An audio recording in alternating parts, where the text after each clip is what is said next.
has been dealing with this issue for some time, and I've heard lots of great things about how Clarksville has dealt with this issue.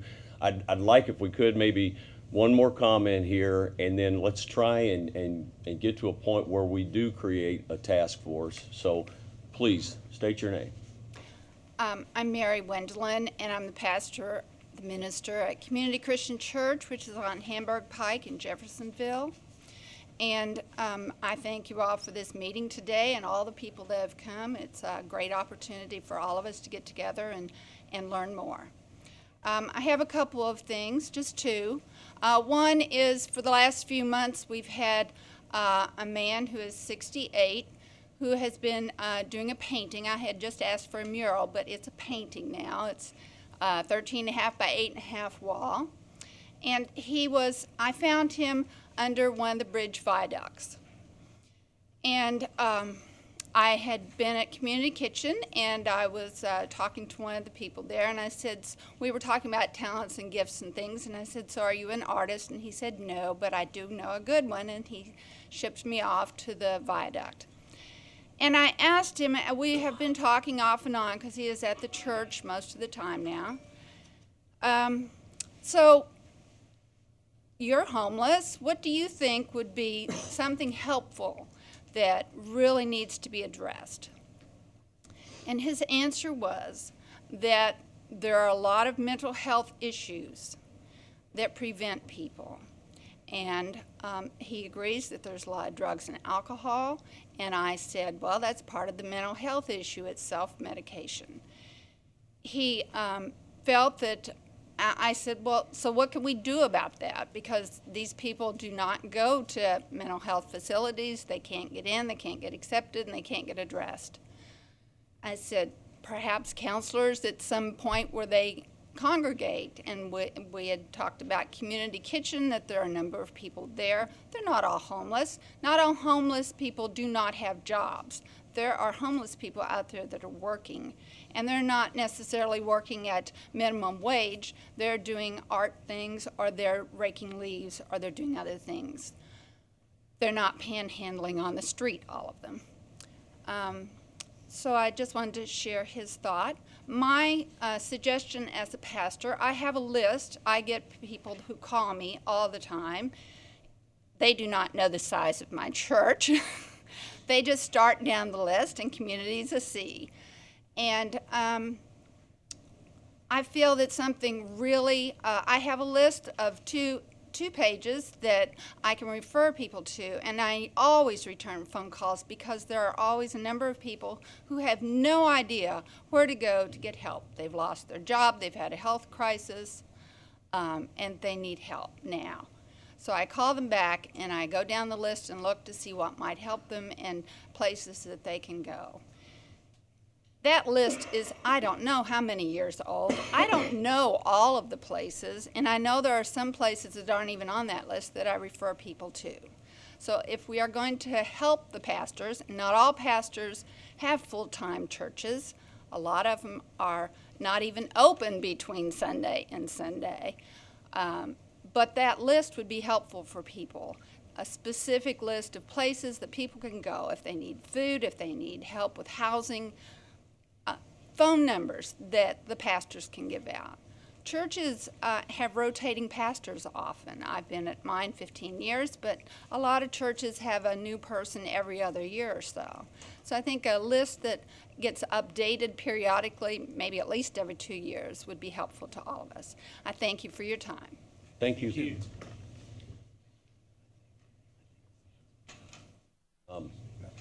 I'm curious, do we have a representative from the Red Cross here? Okay.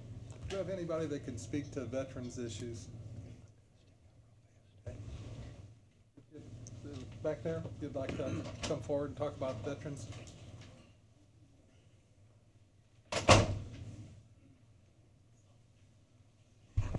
Good morning. My name is Josh Kornberg, and I represent Volunteers of America of Kentucky. And we are currently at this point, we have some services in Jeffersonville and in southern Indiana, but we're a large social service organization located in Louisville, and then we have services through Indiana, Kentucky, Tennessee, and West Virginia. And one of our services is we do veteran housing and veteran placement, doing job placement and looking at different things along those lines. Just hearing things from today, it seems like the larger issue is that there needs to be a continuum of services that are offered in our city. Specifically with Volunteers of America, what we can do is we have institutions and organizations within our organization that we can do drug and alcohol testing, we can do job placement, we can do career counseling and different things to help individuals really become stable. And like repeating what everyone else says, it's more than just an overnight shelter. It's really ending the cycle of homelessness. And what we really try to do is provide results and can prove our results. We do operate a family homeless shelter in downtown Louisville. And usually families are with us for about 3 months or so. And at the time of their stay, we know about 85% of those families will never experience homelessness again. Going to the point of education, we have individuals that come in and do life skills classes. We have great partnerships with PNC and giving budgetary training classes. We do partnerships with Jefferson Community College to offer some higher ed courses, so we can help individuals get to that level. So specifically speaking to homelessness and speaking to veterans, our organization, we do have our hand in that. The issue specifically in this community, I'm not 100% sure, but I do know that about 2 years ago, Volunteers of America did conduct an outside study where we hired an outside group to come in and look at the ground within southern Indiana, and we were toying around with the idea of doing services within southern Indiana, but just came up on some different roadblocks, but would be very interested to continue that discussion. Okay, well, thank you. Thank you. Well, Barb, did you have anything else to say about veteran services locally? Yes, there are some wonderful veteran services locally. Actually, he's wonderful, and he works really hard on getting veterans linked up to housing. And about 30 to 35% of our male and female population are veterans. So it's a high percentage of people. The street guys are probably even higher than that. So homeless vets, the wonderful thing is there is programming for homeless veterans. And if you get to Kevin and you get to Shelby at the courthouse downtown, the county building, and every Tuesday there's a veterans officer that comes by the shelter and they process people. And they can get BASH vouchers, which is like a Section 8 voucher, and they can get them into treatment, medical care, all that stuff. So there's a wonderful veterans network in the area, and I'll be glad to share that information with anyone. I didn't realize we've got a representative from New Albany over here. Carl, do you want to say something? Thank you very much, Mayor.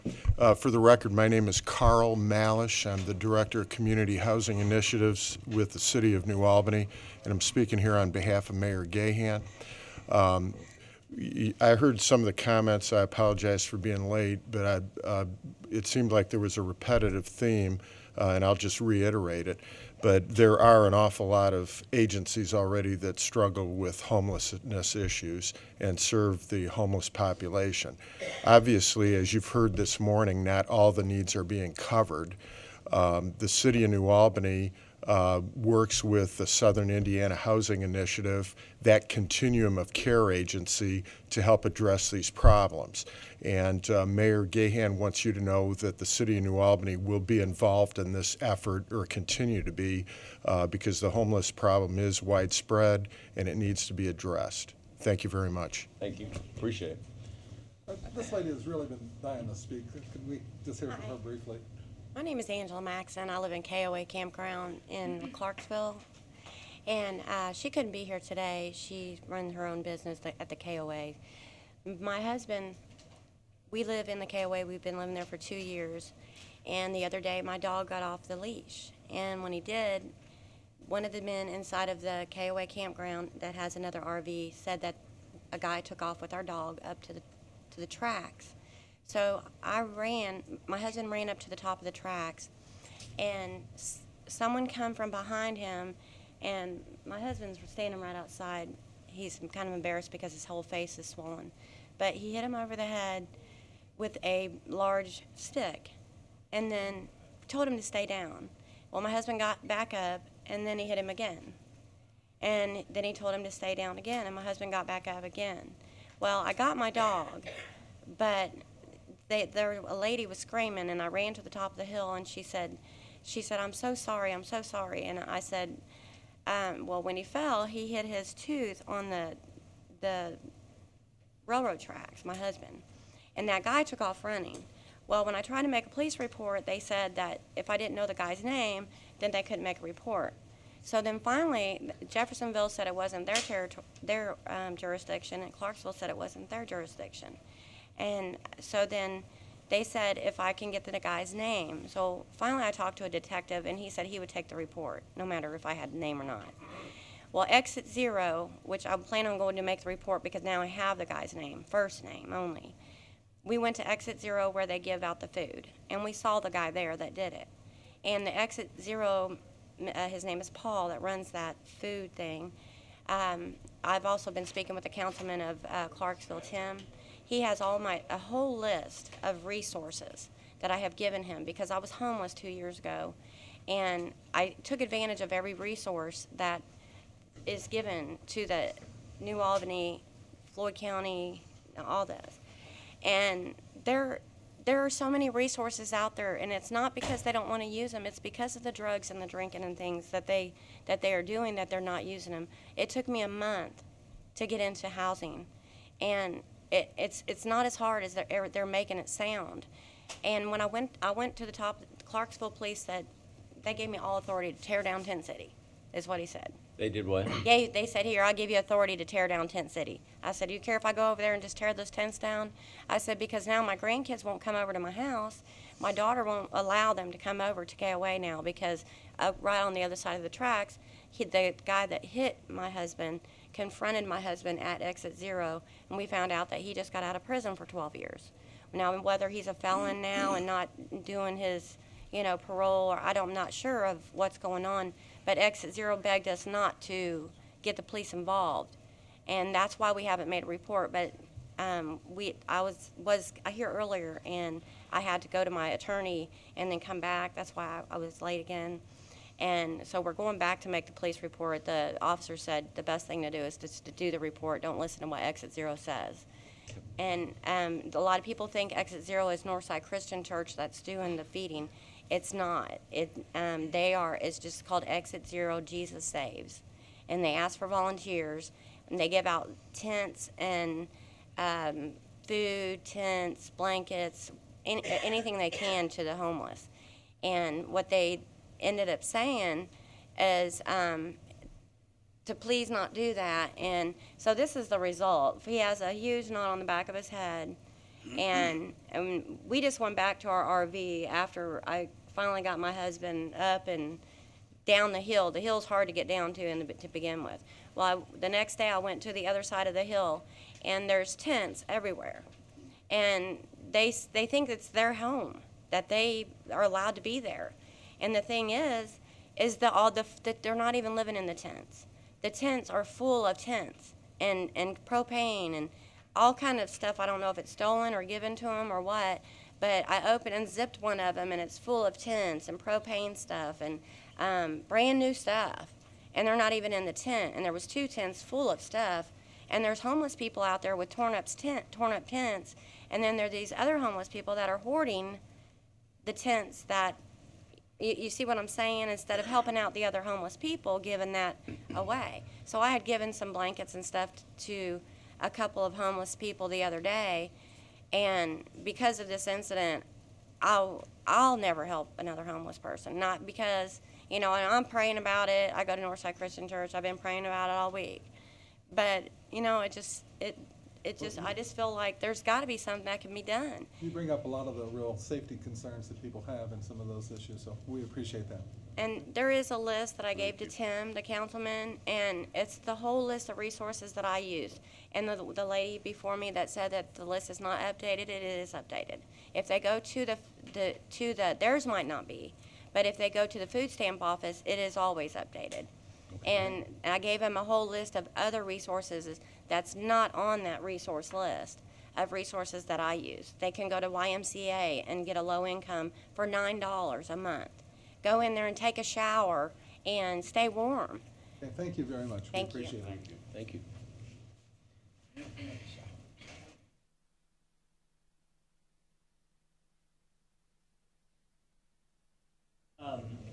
I'm going to take this opportunity to just explain some of the policies that we have implemented at the street department for the town of Clarksville. And really, the policy is a courtesy policy that we've established with all with Exit Zero.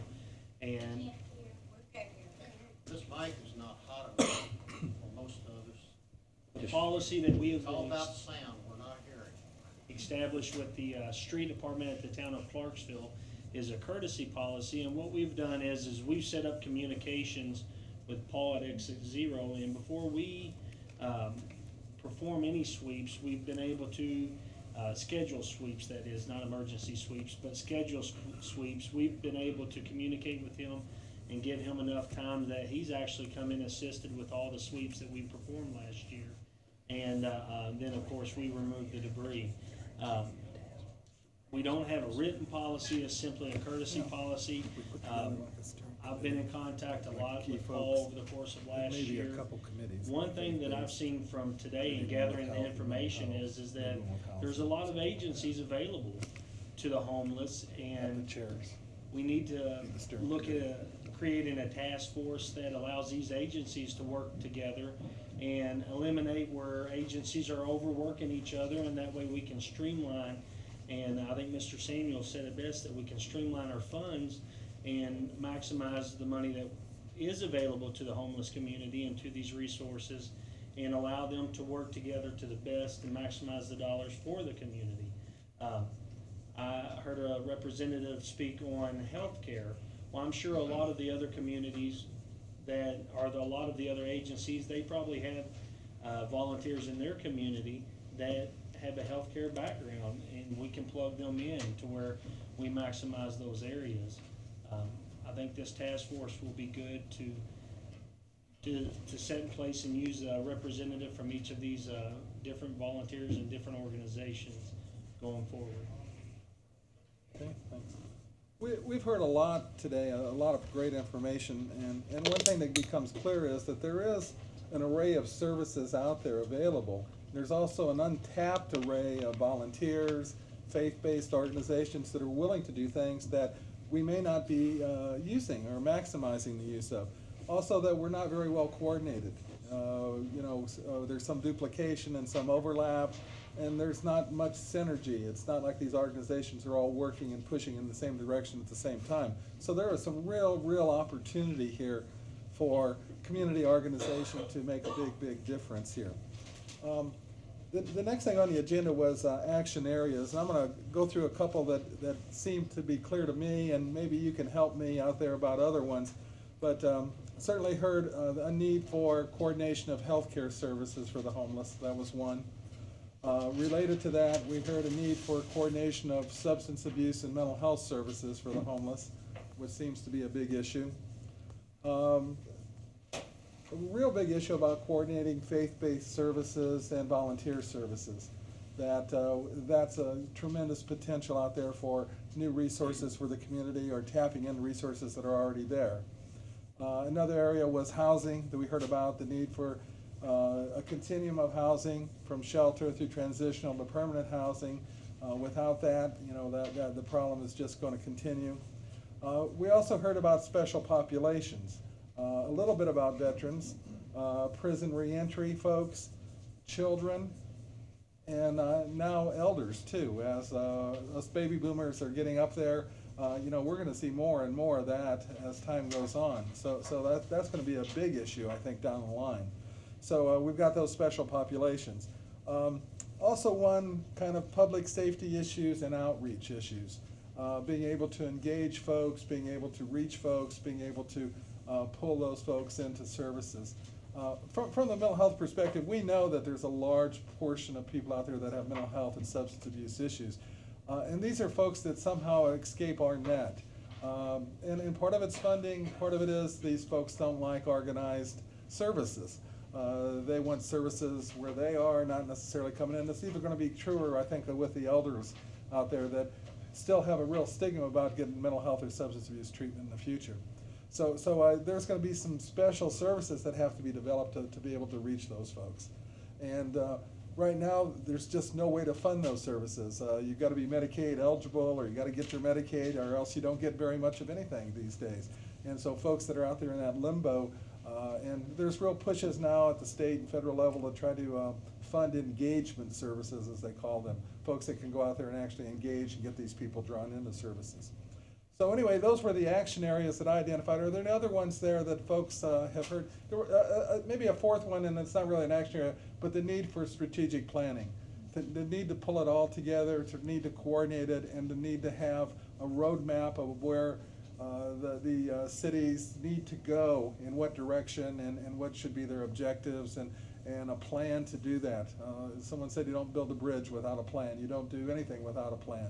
If you want something to happen, you know, you need to visualize it, and you need to have it all planned out first. And so I think that was a real important thing that I heard from a couple speakers. Other things, other action areas or other areas that folks have heard or identified from the testimonies today. Yes? Transportation is a huge issue that I experience providing the health care, getting people to the proper health care.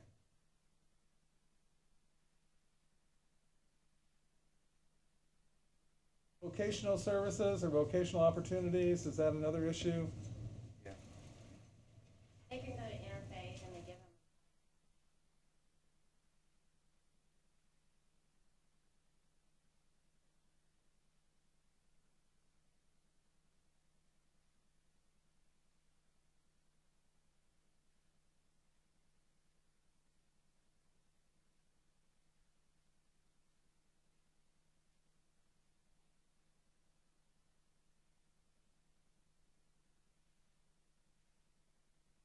Anything that somebody could do, maybe talk to TAR and find out if we could have. Does the township trustee, I mean, does he play a role in funding of that? Yes, he does. Okay. Is it sufficient to? Yeah, we use the trustee a lot. Like I said, we refer out. I mean, we're limited what we have. Basically, this ministry Exit Zero, we do what we do with what we've got. And like the transportation, that is huge, because when we work with them and mentor these guys, we get them that workforce.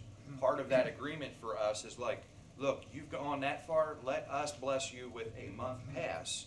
And then that way, your first check that you get in 2 weeks, that bus pass is the first thing you purchase because that's your transportation.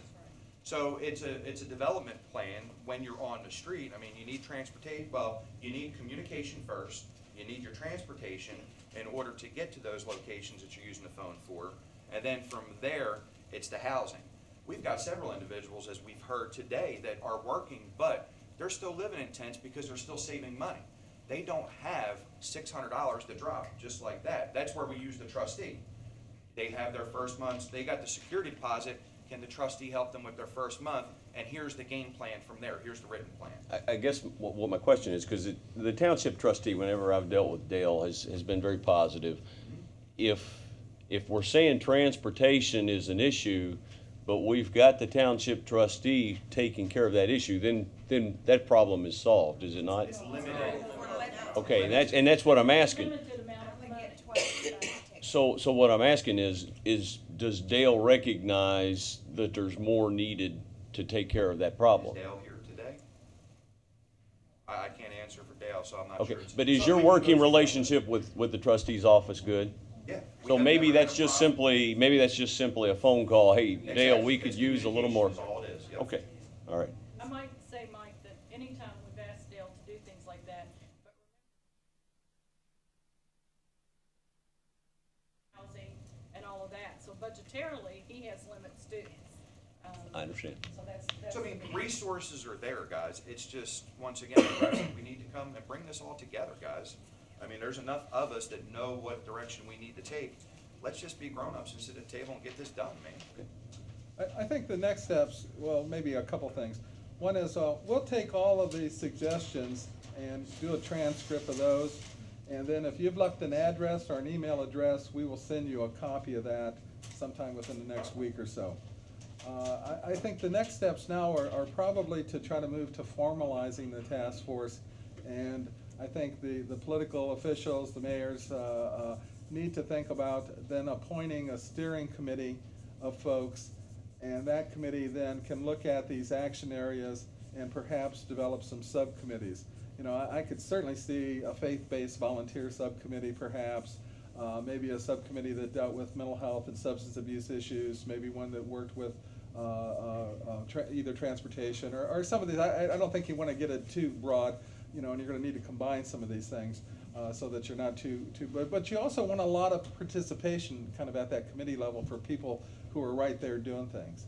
Just something, Steve? Part of the TARP transportation problem is none of the buses go to either Floyd County or Clark County industrial parks. Yeah. They do have one starting the 21st that will go out to Amazon. But the reason they don't go out there and service Indiana like they should is Indiana has not increased their budget amount to TARP in 20 years. I've talked to Steve Stemler about this, but not just Indiana raising what they give to TARP, but getting someone on their board to help make decisions for Indiana instead of them making decisions for us. Again, that could be a strategy, either in a strategic plan to try to address that issue, or that could be something that one of the committees would look at and try to come up with some solutions like you mentioned, talking to the state representative or trying to talk to other folks that might have some influence in that area. So, and I think the strategic or planning or steering committee needs to be tasked with a specific charter. You know, they need to have some deliverables that they need to be assigned to come up with, and perhaps within so many months or weeks to develop a strategic plan that can be presented back to this group for their consideration and determine which parts of that seem to be reasonable and can be implemented. Did you have a question or comment? Yeah, just one idea. You asked for ideas. Got tons of ideas that require money.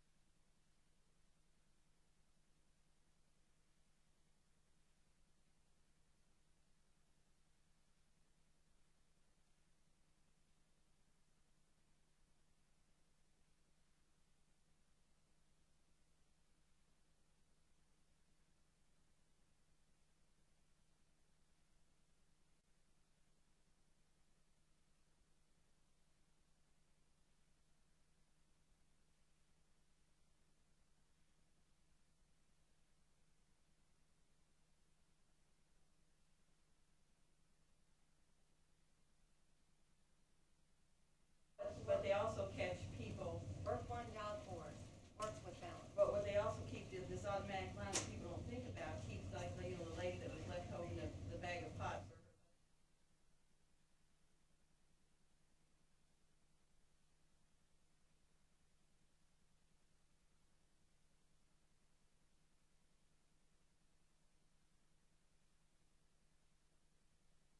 I think that could be addressed through either vocational or special populations. There is, I was up in Indianapolis just a couple days ago, and there is some real pushes to do more for reentry folks, both for mental health, substance abuse, as well as other services. And I think we're going to see that coming out of the next legislative session, if our information is correct, that is a big emphasis right now. That in the past, there hasn't been a really good working relationship sometimes with corrections and with some of the service provider systems, but there's going to be a real push in that direction over the next year or two. Yep. I'd like to let you know, work one, job four.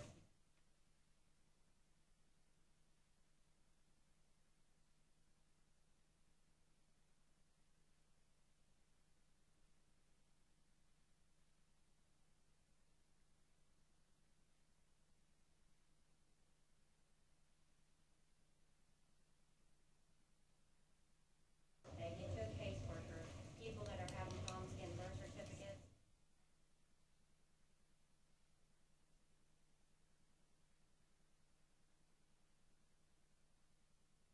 You know, that kind of information and the information about the bus passes. Also, I think points out the need for an up-to-date, maybe even an online, We already have that in Directory of place on our resources. website, sir. Yes, sir.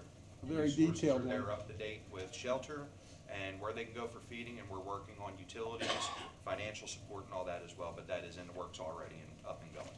that would be tremendous. Yes, 211 as well with Metro United Way. Thank you. And I did speak with Haven House. Okay. We have a question or a comment way back there.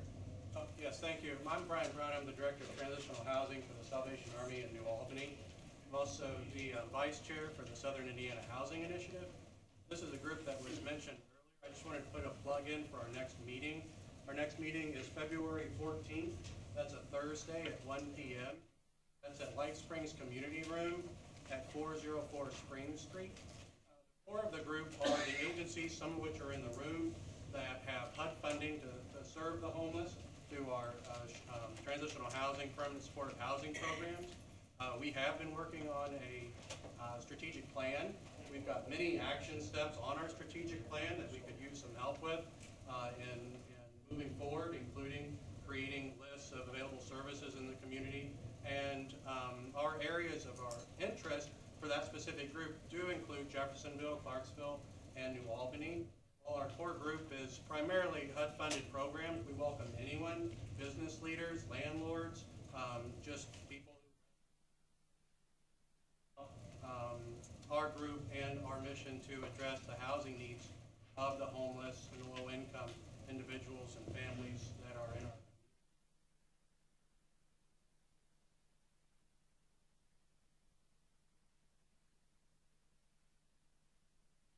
I'm not sure of the best way to do this, but I think before we terminate, if you're interested in serving on the steering committee, or if you're interested in serving on one of the other potential subcommittees, I'd like you to leave a note with your name and address on it, just on that table there as you leave today.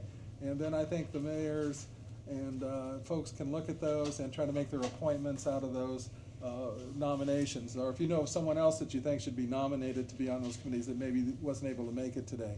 And then I think we could go ahead and kind of more formalize this as the mayor feels it's appropriate. Let me just ask if there's any final comment or question before we break. Okay, like there's a lot of apartments.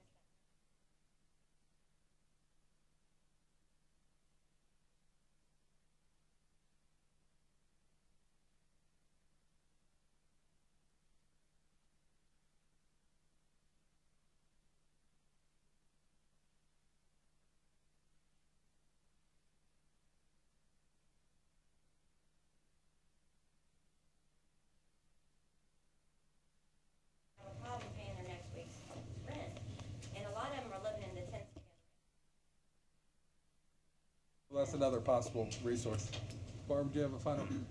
Just want to say thanks for pulling the meeting together. I think all of us have been waiting anxiously. It's a definite problem, that's one thing. And once it's been named, how do we go from here? So thanks for that, and look forward to the next meeting. Tremendous turnout, and you know, we really do have a community full of expertise here. And I think it's a matter of coordinating it, pulling it together, and getting, again, the synergy of everybody working together.